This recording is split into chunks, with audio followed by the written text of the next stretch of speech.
you for holding. Look forward to talking with you soon. Please hold the line. We'll be right back with you.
Thank you for holding. We sincerely appreciate your patience. Please stay on the line. We'll be back in a moment.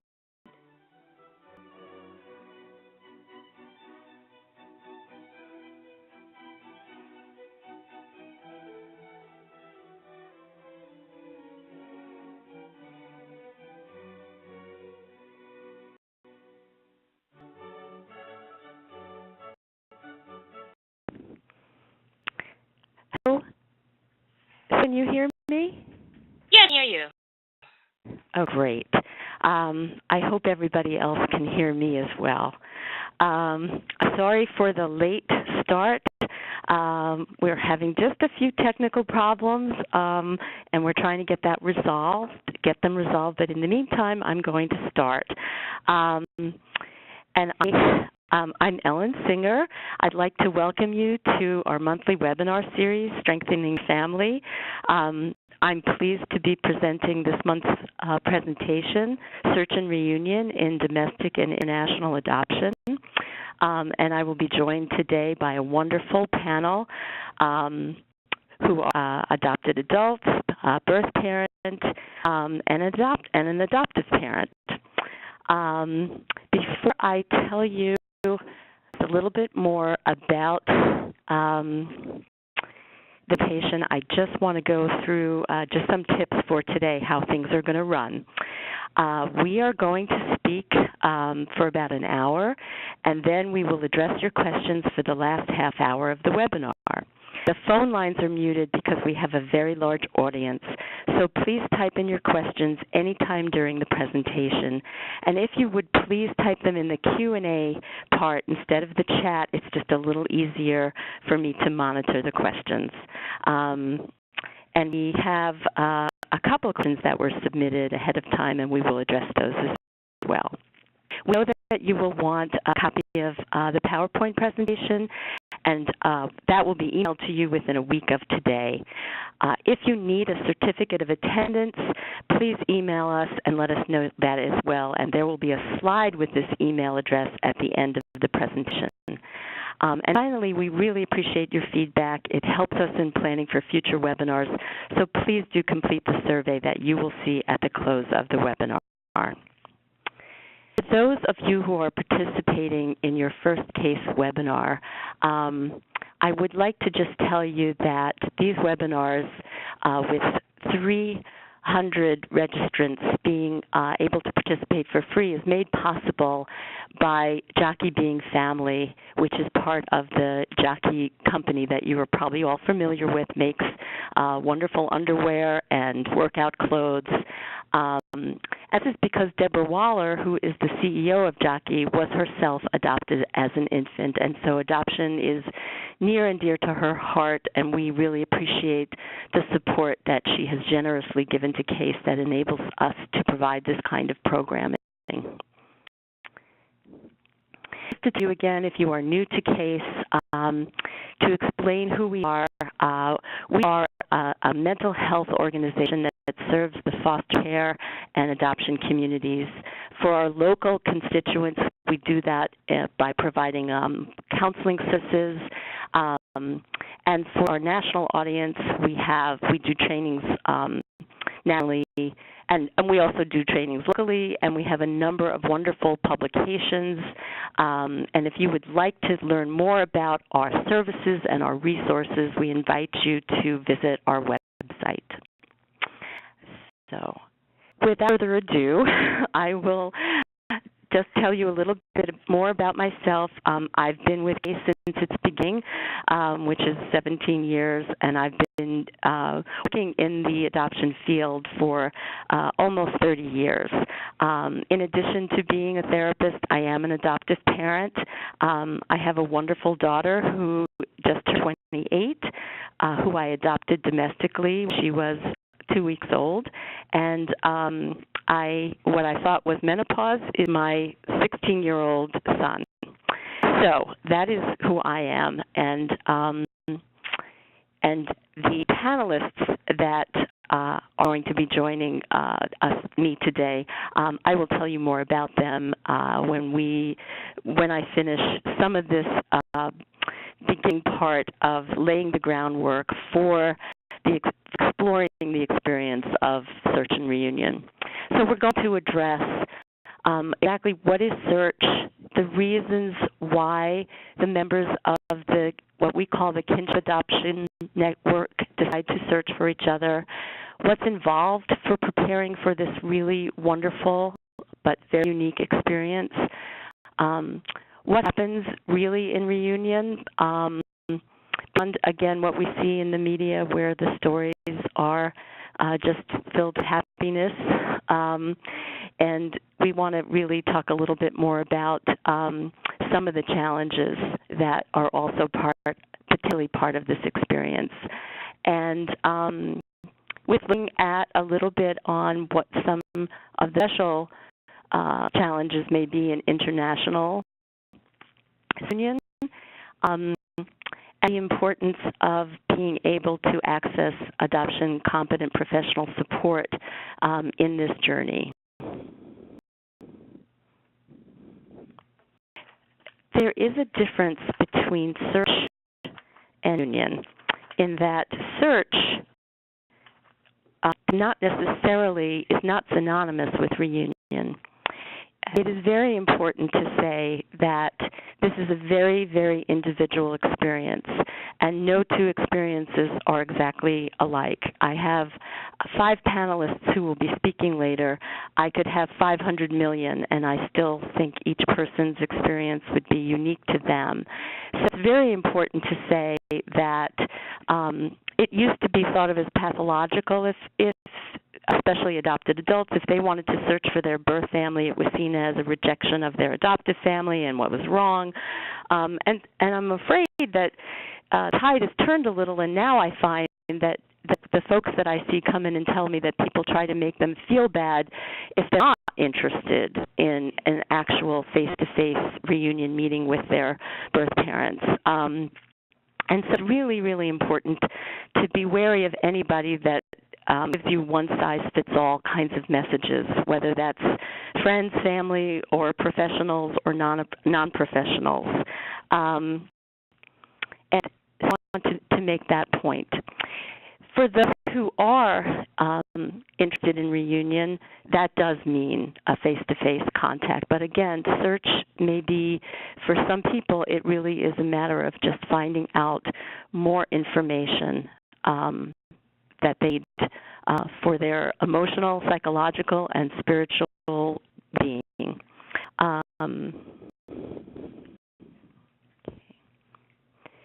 The thing I want to say about search is that it's not a clear process for everybody. There are many starts and stops for many folks along the way. Sometimes it is a readiness issue that some folks will put their toe in the water, begin to see what they can find out, or maybe make a contact via an email, but maybe they're not necessarily ready to go to the next step.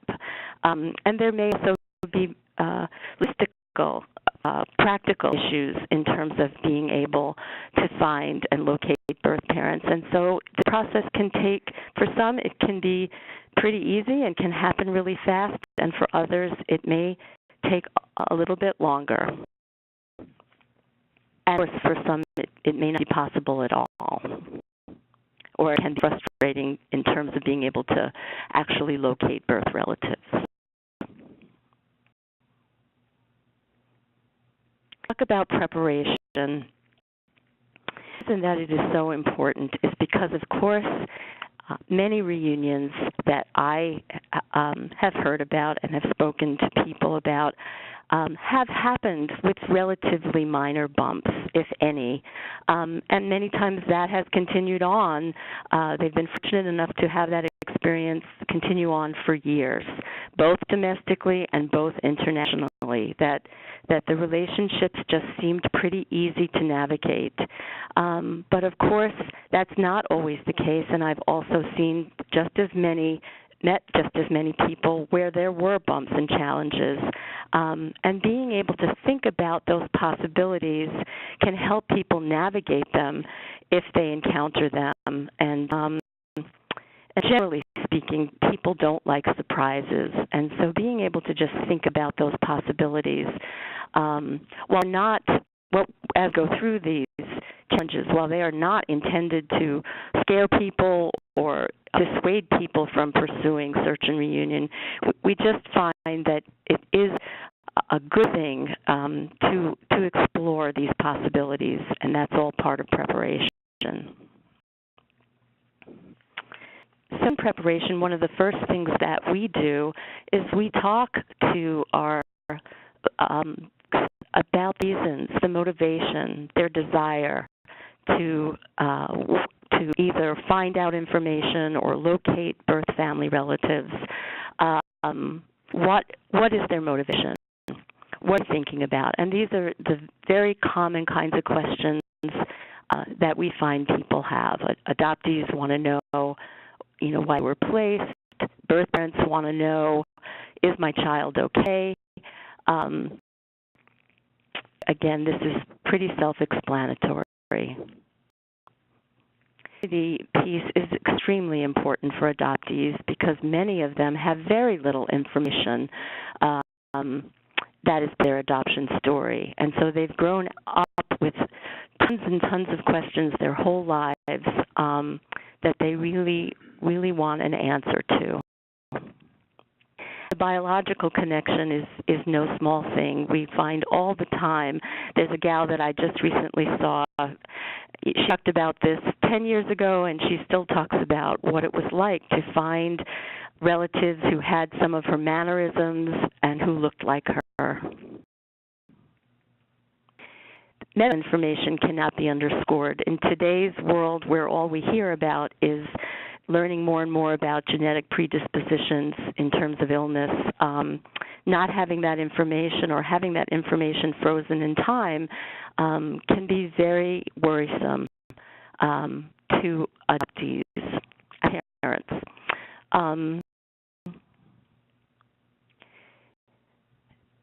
Siblings, they may be going through different developmental issues. They're getting married, they're having children, and that information and desire for contact starts to surge. I'm going to talk about the death of adoptive parents in the next slide. I will get back to that in a minute. Sometimes there are people have had such as in their adoptive family relationships, and maybe they're feeling the need for connection with birth family. Or just like health issues, they're having other kinds of perhaps mental health issues, and they're wanting more information to understand if perhaps some of what they're experiencing runs in their families. Parents, in terms of their motivation to search, over and over and over again, I hear from birth parents who say, never a day has gone by when I don't think of my child. And so their reasons for wanting to find their child are just, it's easy to understand. Getting back to the adoptive parents, I find many adults tell me that they do wait until their adoptive parents have died to initiate the search because they have not ever been able to get past the concern that they are hurting, that such a journey would hurt their adoptive parents. And I have to be honest that every time I hear that, of course, I feel very, very sad. I feel sad because many of the adults at this point then are older, and sometimes they come and feel like they've had to put so much of what they've needed on hold for so long. As you're older, there are risks of not being able to locate family members. So I really want to encourage adoptive parents, if you're out there listening, that we really need to send the message to your children that you are behind them and that you get and you understand how important the need for this information and the need for this connection is, and that if help is needed to get there, adoption competence support is there for you.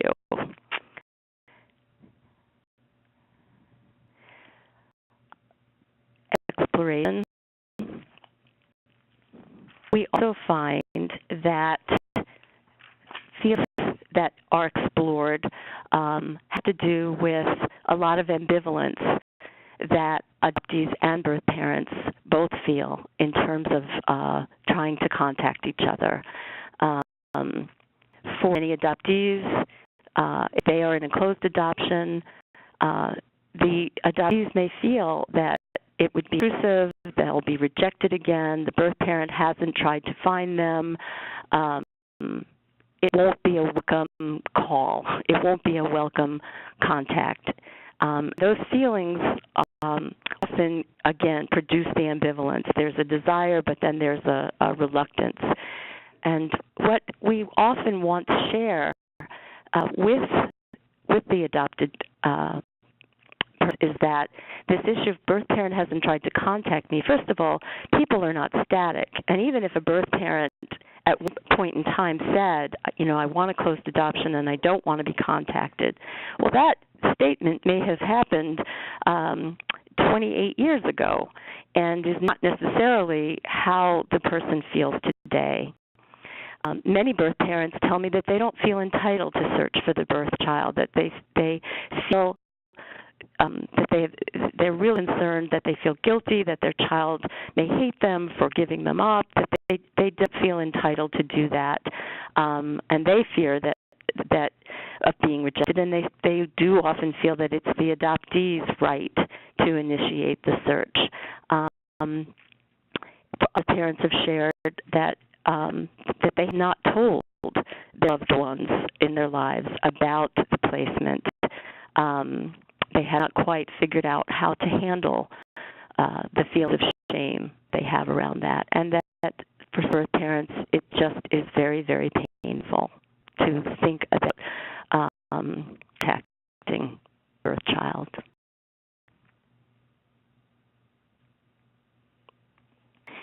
As part of the process, again, of all of this exploration, we do find that it can bring up lots and lots of feelings of loss and grief.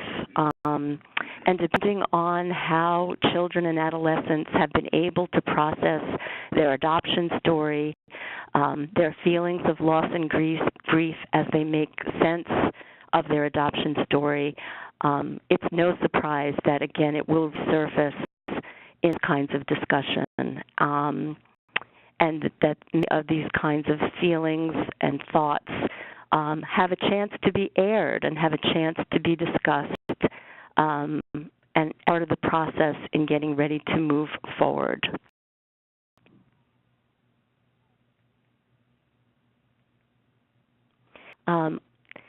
It's not surprising that adoptees and birth parents may be very concerned about, I don't know what this person will be like.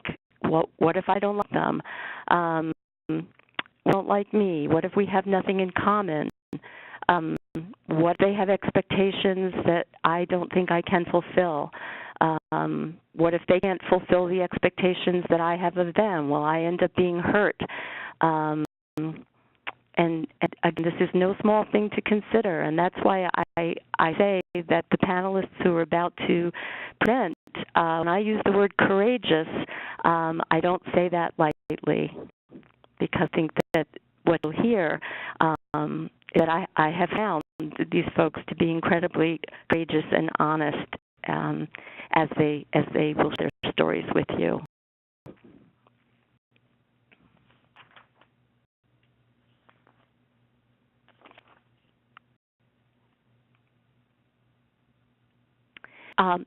The certain reunion experience is usually not happening alone. People have it has an impact on friends, on partners, spouses, on their children, and some of those children may be adult children, and everybody tends to weigh in on what they think about this experience. And so again, part of the preparation is, who knows what, who gets told what, who's part of the journey, who's involved, and what gets shared. And then adoptees and birth parents ask me, how can I help others understand? Because I'm getting so much judgment. Like, I'm getting, aren't you, why do you want to do this? You're going to hurt your adoptive parents. Or why do you want to do this? She's with her adoptive family. She's probably happy. Why do you want to intrude on her life? And so these are just some suggestions that we say help adoptive parents and others in your life understand what you're feeling, what your needs are. They can maybe perhaps talk to others who have been in a search and reunion experience. Certainly talk to an adoptive competent therapist. There are wonderful movies. Some of these are old that I have here, but Superman and Philomena are ones that came out in the last few years. And perhaps sometimes it takes a movie for others to sort of wrap their heads around the emotional experience and trying to step into shoes. The preparation is also, of course, considering the practical. If you're about to meet a birth family member, are you going to stay in their home if they've invited you? Is that meeting going to take place? All those things can get explored and can be discussed.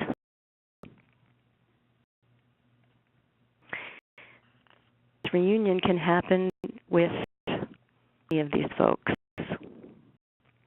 birth siblings, their family members, and foster families.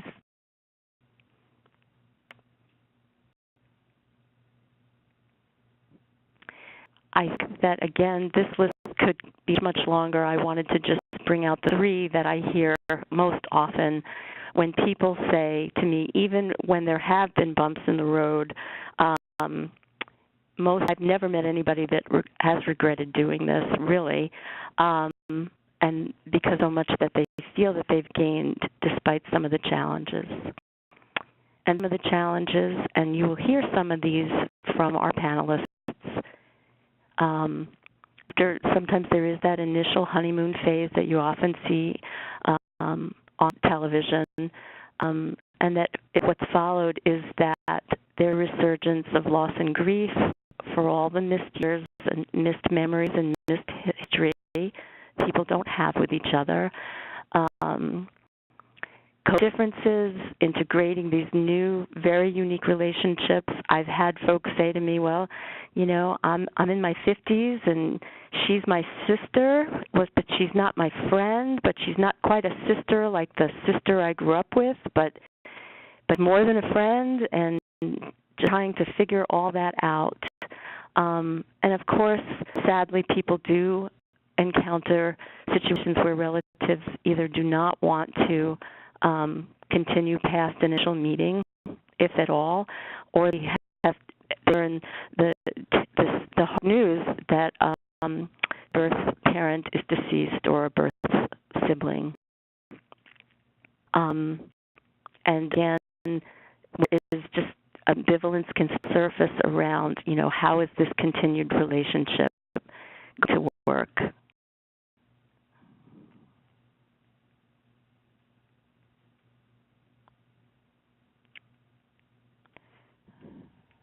I mentioned before that, again, all kinds of feelings around the loss and grief can emerge. You find out new information many times, and I hear this so much for parents that, they have little scraps of papers and little scraps of information, and they suspect that what they've been told about their children is not necessarily accurate. And in fact, that is true, that perhaps the children's ethnic background or other pieces of information are not quite what they had been told. And so learning this new information and incorporating it into your identity is no small thing. And there's going to be lots of loss and grief with that as well. International adoption, as you'll hear from the panelists, that of course cultural differences can create challenges, just in terms of the language barrier and being able to communicate with each other, and expectations for the relationship.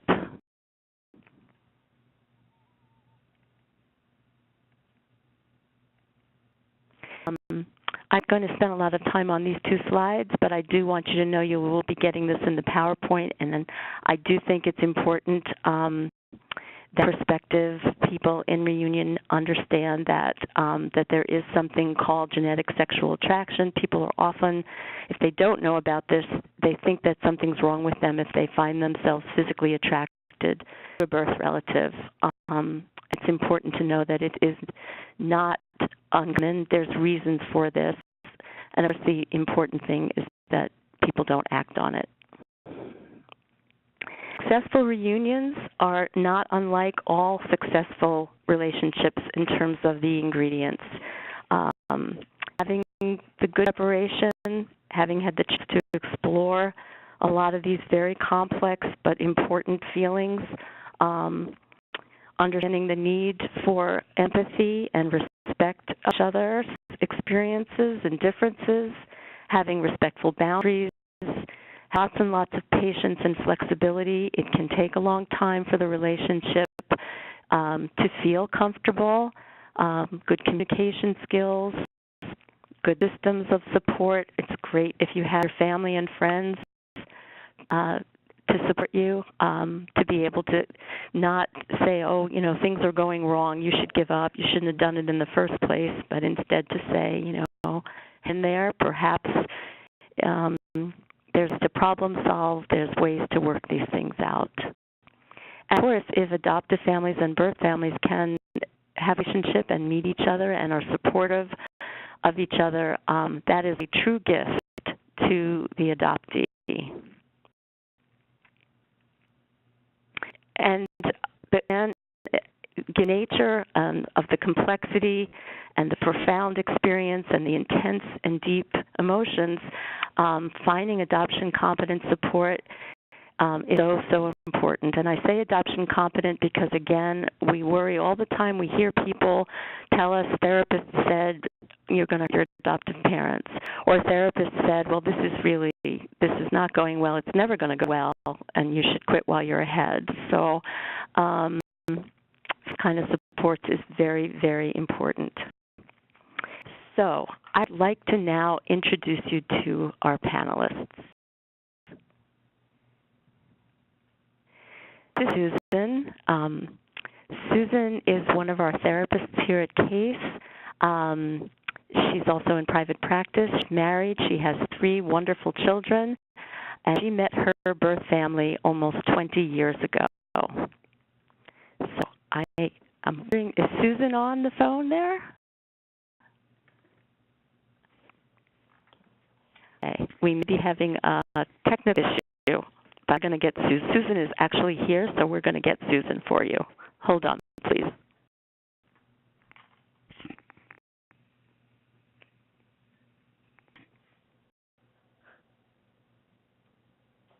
She should just come in here. Tell her to come.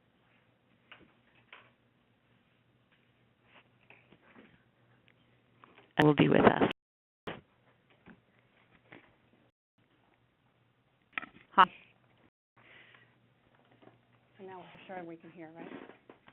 Okay.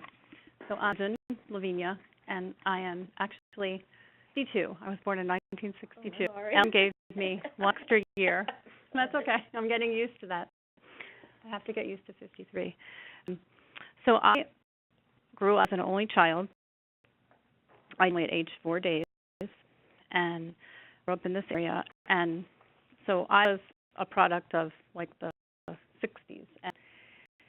And my parents told me that I was adopted, so I always knew, but we didn't ever really talk about it much after that. I had information about my birth family other than something that was, I think, to a lot of people back then. I heard other people say this happened to them. That is, I was told that my parents had a car accident. So at the I was told that, I didn't really question that. I just thought, okay. And I sensed that, especially for my mom, talking about adoption was really something that she wanted to do. I think it was a sensitive issue for her. So as a kid, I think I picked up on the fact that she was a bit defensive, and I think I did is I sort of blocked that fact about me out, and sort of colluded with them in a way, because I wanted to protect my parents, because I think that's a pretty common dynamic, but also protect myself, because, the only feedback I would get if I brought it up was my mom got a little bit upset. So I just kind of went on, and, as a therapist, I can tell you that, now the climate is different, but even adults, age group, you talk about having some memories of thinking, wondering, and I don't remember having any really conscious feelings about it. I would just tell people I was adopted. It didn't pay to tell them, but I didn't dwell on it, and I just kind of pushed it aside. Another thing, I was raised Jewish, not in a religious family, but I was raised Jewish, and I was told as part of my story that my parents, that I'm from a Jewish adoption agency. So I got together to mean that I was born Jewish, and, I really was comfortable in my family. I mean, I was a good fit temperamentally, and, being Jewish was like a big part of my identity, and even though we weren't religious, I just felt comfortable in the religion, and, I went through school, and I remember there was only one other family in the neighborhood who had kids, and I grew up in a pretty Jewish area, and I remember knowing that these kids were not born Jewish, and I remember feeling sorry for them, like, gosh, that's sad that they're not the same thing, and, they were not born at the same thing as their adoptive family, and I remember feeling sorry for them, and really that this wasn't my situation. I said I felt like I fit well in my family, and I never felt different. I was always comfortable. But I always pick up on, I was always interested in, like, physical similarities. That was, I think, how I expressed my curiosity. I would always look at friends' pictures and family pictures and see who looked the same facially, like who looked like who. That was always fascinating to me. Anyway, so I sort of blocked everything out, I think, until I was years old, and it was my first child. And then all of a sudden, it hit me in this huge way that was really overwhelming to me, that I didn't know anything about who I was and where I came from. And it just consumed me. I really felt like all of a sudden I had to know something about, who gave birth to me, because I was about to have a child, and I couldn't believe that I was going to give birth to a child, and I didn't know who gave birth to me. So it changed for me at that point, and I realized I was very scared to go to my parents. I didn't want to ask them anything, and when my mom became pretty upset and said she didn't want to know what I was doing. So I had to perform a search in secret, and I did eventually find my birth mother. It took some time.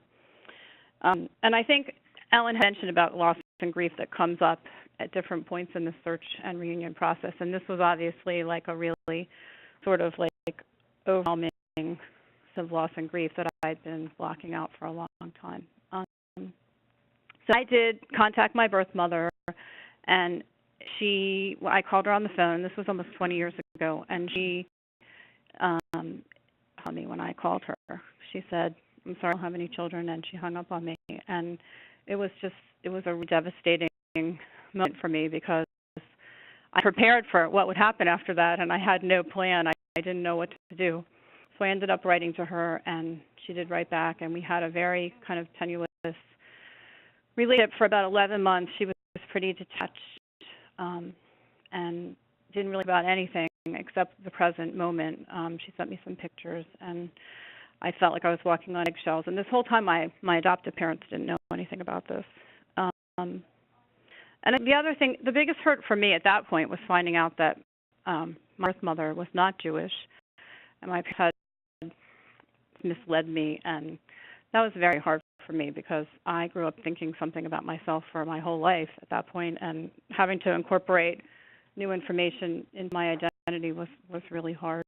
So after my birth mom, and we had not met, my full sister found me, and that is a complicated story, but I'll just say that I didn't know I had a sister, and my brother hadn't told me that there were any other children she relinquished, and this sister was my full biological sister who had been born a year before me.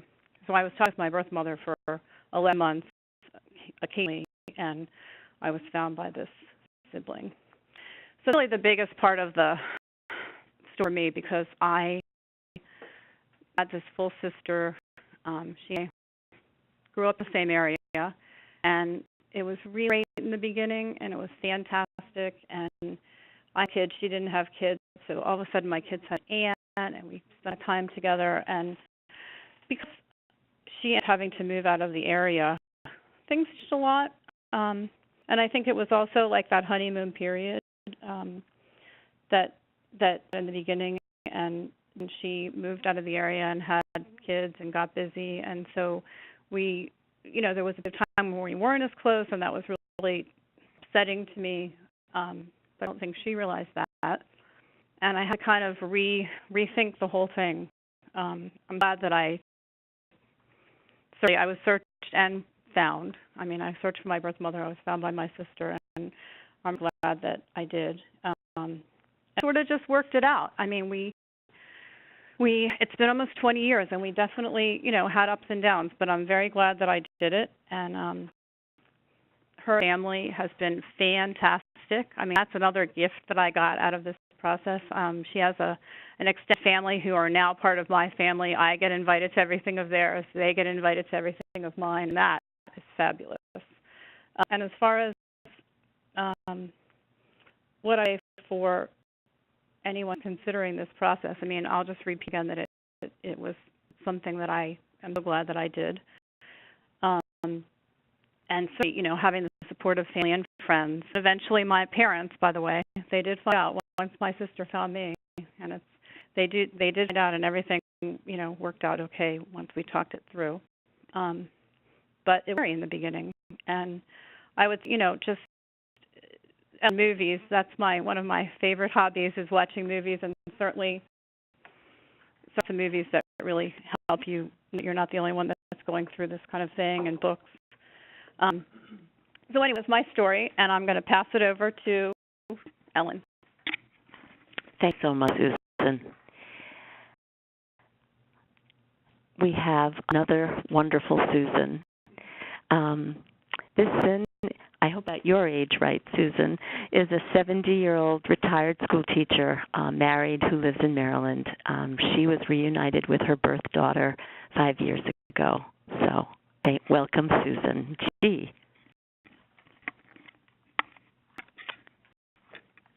1966, I was pregnant and unmarried.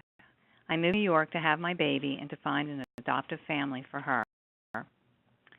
In 2010, I received a message on Facebook from a woman asking me if I was the Susan who lived in New York in 1967. A photo on the Facebook page, and I instantly knew that my daughter had found me. It's hard to describe the joy I felt. She knew that out of all the people with my name on Facebook, she knew for sure that I was her birth mother. We looked so alike. There were calls and email, and finally our first meeting in New York. It was and scary at the same time. I think we had great expectations for our future together. After my husband and I made plans to meet up with my daughter, her husband, and their 2 little girls, we spent the weekend at a hotel in Hershey Park. It was a perfect setting for all of us. Time passed, and we were invited to come to their home for the first many visits. His husband was very receptive to having us come. The grandparents were delighted. After they were getting 2 more grandparents. During meeting with my daughter, I learned her adoptive parents had divorced when she was 5. I was shocked to learn that her adoptive mother was intellectually challenged and that her father moved out and left them without resources and public assistance. I felt and still feel terribly badly about that. Shortly after union, her mother and her grandmother passed away. And they never knew that she had found me. They had always begged her not to look for me. As it continued, I began to notice a change in my daughter's interactions with me. A close girlfriend of hers had begun to spend a lot of time with us when we visited, and I'm aware that my daughter managed to never be alone with me. It felt terribly uncomfortable, and I didn't know what to do about it. The joy was gone. I felt angry, sad, and frustrated. I feelings with her. She listened but didn't say anything. There was awkward silence. I just know what to do. I wish I could express her feelings to me for better or worse. So 3 years into this reunion, I felt like I couldn't deal with it anymore, but I didn't want to give up. I wanted someone to help me. It was easy to find an adoption-competent therapist. In fact, I'd never heard of such a thing. I was so fortunate to find Ellen. She said that sometimes these reunions don't have happy endings. Okay, but I wasn't quite ready to give up. I knew the granddaughters adored me and my husband, and I didn't want to disappoint them. I can't explain it, but shortly after the difficult times, I did a turnaround that enabled us to continue our journey. I think she'd been afraid that I would give up on her, or had counseling. We united for 5 years. We were with each other and enjoy our time together. She's delighted with our role as grandparents. She refers to us as her family. So glad that I didn't give up, because our lives are forever changed in the best of ways. Yes, all her emails and texts end with X's and O's, kisses and hugs, and our story continues. Thank you so much, Susan. And I just want to say that I appreciate the thanks, because it was when I did meet you, Susan, you were on the verge of cutting off the relationship, and I was really glad to be able to be part of encouraging you to persist, and that what you shared is being able to persist and giving it more time enabled you to then say some things you needed to say and to therefore have it work out. So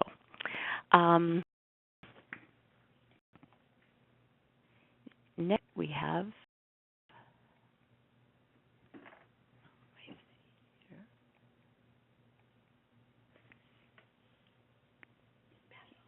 Keith's not. We a panelist who experienced something that made him unable to participate in today's webinar, and I apologize for that. His story was, I thought, important in that he had been adopted transracially. His adoptive parents are Caucasian, and so when he met his birth mother, who was African American, I think that he talks in his story again a lot about identity issues and the experience of incorporating some of the information that he learned. He met his birth siblings as well as his birth mother, and perhaps we'll have him on if we do repeat. We'll have him join us again. And we have Simone. Simone is 43. She was adopted from Korea by a Caucasian family. While others that were on the panel were adopted as infants, Simone was actually adopted when she was 4.5 years old. And she grew up in Switzerland and came to live in the United States in 1998. She's married with 2 sons, and she met her birth relatives just last June. So, Simone, are you there? I'm here. Hi. Hi. Simone. Hi. I was adopted to Switzerland at almost 5 years old, so yeah, I was an older adoptee. I spoke Korean fluently and had Swiss German. My family has one biological son with Down syndrome, which was why my parents opted for adoption with a second child. Adoption was also an open topic in my family.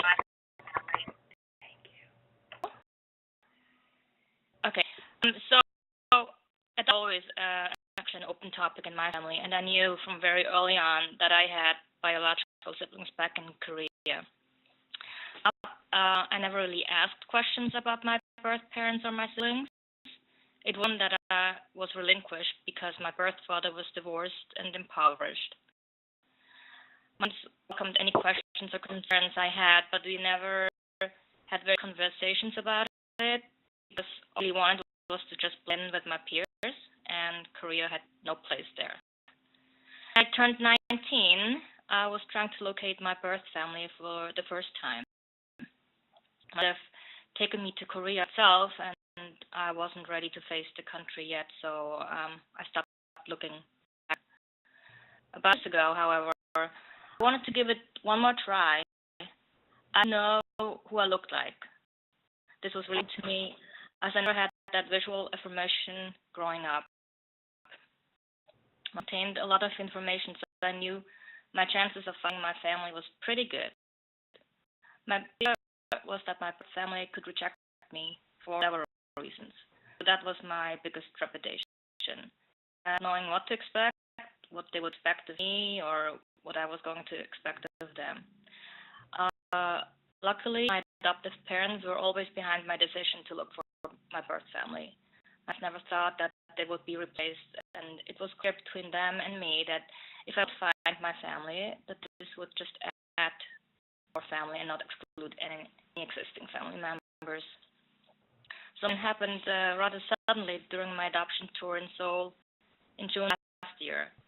I was given very short notice that my biological brother was on his way to meet me. I felt totally unprepared, nervous, excited, and a little scared all at the same time. This is the moment I had been waiting for so long. It finally came. It was really overwhelming. Seeing my brother for the first time was a really amazing and surreal feeling. And it sounds kind of cheesy, but I had a wonderful sense of finally feeling truly complete, like that one last piece of the puzzle fell into place. And I could stop looking at him, looking for similarities.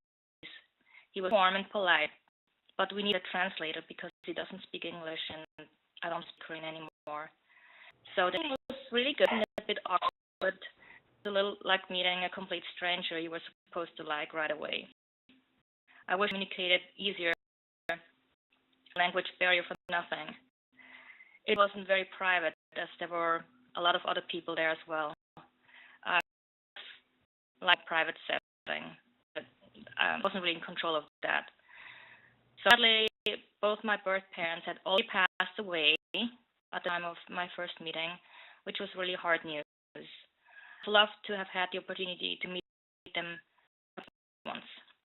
However, I was able to visit my birthplace grave, which gave me a bit of closure. At our reunion, I've kept in frequent touch with my parents through Kakao Talk, which is wonderful. Technology is really a tool for long-distance relations. My advice to other adoptees would be to only start searching when you are truly ready, as the search is emotionally taxing and difficult. Although, and no, that's not easy, but try to keep your mind open and have very little expectations from them. This is probably the hardest part because we tend to romanticize birth family and then they end up just being regular people. So, And during a reunion, just a moment. Well, thank you so much. Thank you very much. And next, we have Brian. He's 25. He's the middle child in the Bomster-Jabs family. He has an older brother and younger sister, both in their 20s. They were all adopted from Korea as infants, and they live with their parents. Brian's a freelance artist specializing in logos, graphic design, and custom-painted apparel. After graduating from college, he taught English in Korea for more than 2 years, during which time he met his family. He's going to speak, and also on we have his mother, who is Cynthia Zanti-Jabs, and she's an acupuncturist and teaches, I hope I say it's right, Qigong. See, he wrote it out for me, sorry. Qigong movement. His father, Mark, works as a journalist in Washington, D.C. 2 summers ago, Cynthia and Mark traveled to Korea to see Brian and meet his birth family. Take it away, Brian. How are you today? Can you hear me? Yes. Okay. All right. My name is Brian. I was adopted when I was 5 months from South Korea. Grew up in Baltimore, Maryland. Middle child, like I said. I have an older brother and a younger. When I grew up, I didn't really to, well, about, I was from another family. I guess when you see race and color, because everybody sees from a first perspective view. So I just saw people who were, like me. So I didn't see race or anything. When I got older, of course, my mom, she tried to get me to learn or get back to my roots, and I wasn't really into that because I was just being a kid growing up in Baltimore playing with friends. So my sister, she was more into searching for her biological family. When me and my brother, we were just living life, not worrying about where we were from or our moms and dads, because we are a family. So I think that also played a role when I actually went over to Korea after I graduated from VCU. Since I didn't get a job in DC, I had a backup plan. I was like, why go to Korea? And I was only supposed to be there for 1 year. Turned out I would be there for about 2.5 years. So experience. And I remember when actually I decided to search for my biological family. I was just in my room, just bored out of the day. Thought I'd do some art, and then I was like, hey, why not, pull out the papers that I actually got from in Baltimore, because how they have a packet asking about, are you ready to search, the questions, and just to make sure the guidelines to going up to searching for your biological family. So I was like, you know what? It's 6 months into my contract. Since I went for a couple months, why do it? I'm in Korea at the time, and I just wrote down why I wanted to search for them, and it was mostly because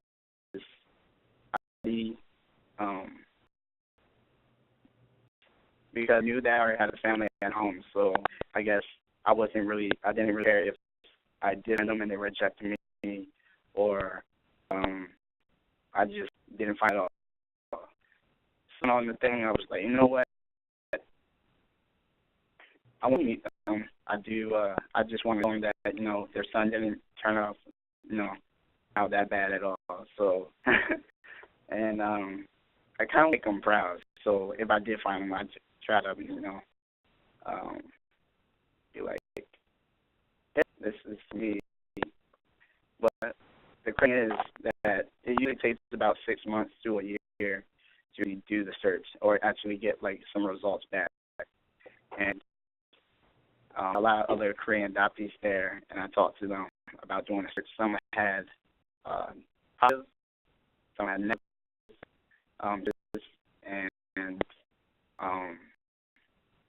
so it only got a week and a half to actually get the email, or I had to get a call and say, we found your biological family, your Amma and your Appa, which is your mom and your dad in Korea.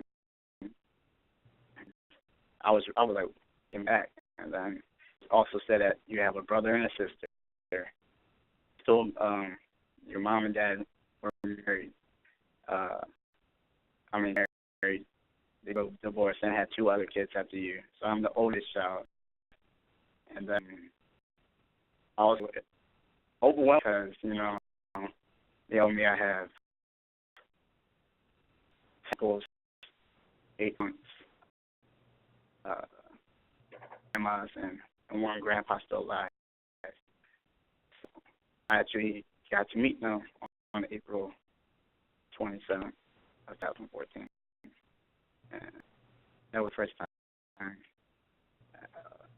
being Swiss.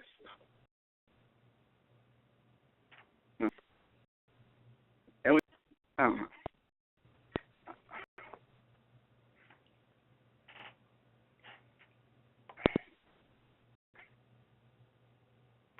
Yeah, I don't know, it just hit me right now. Oh, Brian, thank you so much. Would your mom to talk a little and Cynthia? Hi, this is Cynthia having a turn. This is still pretty clearly a pretty big experience. This is years, and for all of us, it's still a pretty big deal. And Brian's search went just about as wonderfully as any search could. His original parents, who he met that day.